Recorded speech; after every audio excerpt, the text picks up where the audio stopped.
walifaza banange muteyo mtu. Mu mwaka ogwa 1998 ekitongole Kikitovu Mobile kyatandikawo ettendekero ly'ebyobulimi erimanyiddwa nga Farm School okuyambako abavubuka okuguka mu nnima ey'omulembe okwejja mu bwavu. We lutuukidde olwaleero ng'ettendekero lino lisomesezza abayizi bayitirivu era ne bafuna ebbaluwa ez'ekikugu mu nnima n'ennunda ey'omulembe.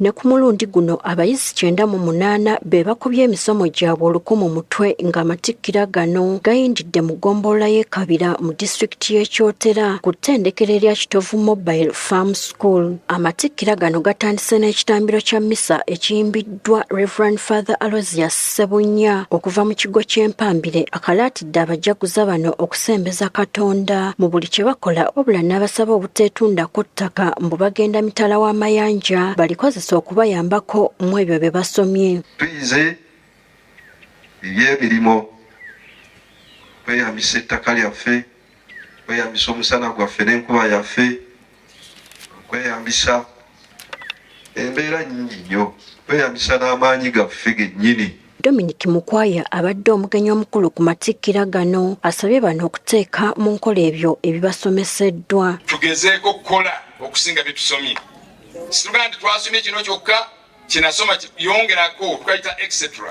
Go an etc mile okusinga kyo ekyo ky'oba okoze eki ky'oba osomye. Totya kutandikawo mulimu, totya kintu kyonna, tandika weeweeyo ogenda obeeko ky'okola.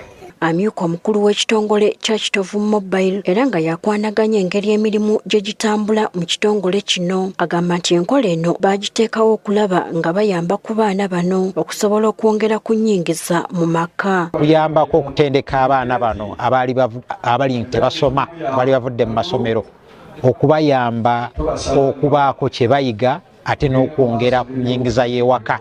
Onagamba nti nga kye bajje batandika essomero lino bangi enkola yaabwe ey'okuyigiriza abantu ebyobulimi tebaagigula wabula nti kubadde kulwana okutuuka ku kkula lye baliko kati. Kubanga obulimi butwalibwanga oolyawo obukolebwa abo abatali bayivu oba abataasoma. Tubasanga bali mu mbeera ezisoomooza, abamu baba beevaako dda era bw'otutambula mu maka ag'enjawulo ffe tulina abavubuka be mwagala okujjako mba munaamusoma mutwala oyo. Frank Suna akulira project eya Mobile Farm School agamba nti ekyabatandisa kino baali baana bato abaali bawanduka mu masomero kw'ossa n'ebizibu by'obwavu mu maka ebitakoma. Esiŋŋaana nti tuba n'abavubuka tudiringa n'abavubuka tukwatagana n'abavubuka abatasobodde kufuna mukisa genda mu maaso na misomo. Ebyo nno kaba katyabaga k'amaanyi. Omuvubuka ye muntu awulira nti alina amaanyi, awulira nti asobola okukyusa ekintu kyonna. Kati bw'asigala awo ng'akireereesi talina kyakola, tali mu ssomero, afuna ebikemo bingi ebimutuukirira. Abakulembeze mu kitundu kino basiimye enteekateeka eya Kitovu Mobile. Bannaye kitukoze bulungi kuba kituyambye ku baana baffe abavubuka ne balema okubeera mu byalo okubeera bakireerese. Ate engeri gye bakwatamu eddembe ly'omwana ngize okulimira awafunda. Bakubiriza abazadde bonna kuba Mobile Farm School eno etambula ejja mu ggombolola ku ggombolola.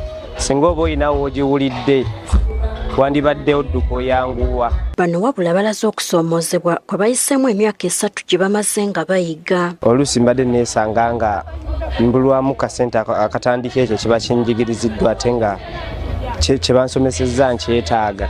Abayizi bakuguse mu kulimira awatono, okulunda enkoko awamu n'ebisolo, okulima emmwanyi n'okuzirabirira n'ebirala. Gertrude Mutyaba, Agafeeyo ku Spark TV.